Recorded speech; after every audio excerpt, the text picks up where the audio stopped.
प्रकार दो भागों में बांटे कि उनका गुणनफल कितना हो। सबसे पहले सॉल्व में चलते हैं, ठीक है, और मानते हैं। सॉल्व में चलते हैं, दिख रहा है जी। माना कि पहली संख्या बराबर x मान, ठीक है, और दूसरी संख्या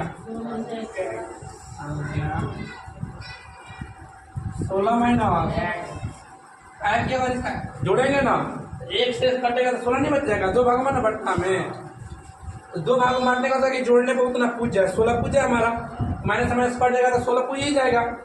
अब लिखते हैं चूंकि क्या कह रहा है उनका गुणनफल कितना हो, उनका गुणनफल 60 कर रहा है, देते हैं प्लस से प्रश्न, ठीक है। अब गुणनफल कह रहा था x इंटू 16 माइनस x बराबर कितना ना 7 ले लेते हैं। गुणा कराएंगे x से 16 में क्या हो जाएगा 16x माइनस क्या हो जाएगा x स्क्वायर, क्योंकि दोनों में गुणा करेगा, दोनों में गुणा करेगा x बराबर कितना ना। अब इसको अंदर लेके आता है 60 को, इधर आएगा तो हो जाएगा, पहले इसको लिखो minus x square plus 16x, अंदर आएगा तो माइनस में 60 हो जाएगा बराबर में। अब यहाँ से प्लस करने के लिए माइनस का करना पड़ेगा, कॉमन लेना पड़ेगा। x स्क्वायर माइनस हो जाएगा 16x प्लस में करेगा 60 बराबर में। अभी जो माइनस है इधर जीरो में भाग देगा ना, तो माइनस में जीरो से भाग देता रहेगा 0, डायरेक्ट इसको उतार देते हैं कि x square minus 16x plus में 60 बराबर में, माइनस जाकर 0 से भाग देकर 0 हो चुका है, ठीक है। अब गुणा करने पर हमें 60 चाहिए प्लस में, और जोड़ने घटाने पर माइनस में 16 चाहिए, तो माइनस 10 और माइनस 6 लेते हैं। जोड़ेंगे तो माइनस 16 हो जाएगा, गुणा करेंगे तो प्लस 60 हो जाएगा।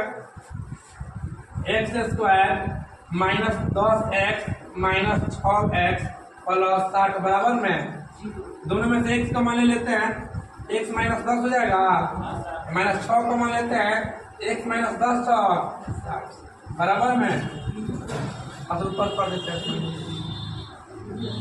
अब यहाँ पे कॉमन को बंद करेंगे x माइनस 6, और दोनों कोटा में से किसी एक को लिख दो x माइनस 10 बराबर में। यहाँ से अलग करो, यदि x माइनस 6 बराबर 0 उधर जाएगा तो x में कितना जाएगा, इधर x माइनस 10 बराबर 0 उधर जाएगा तो प्लस 10 जाएगा।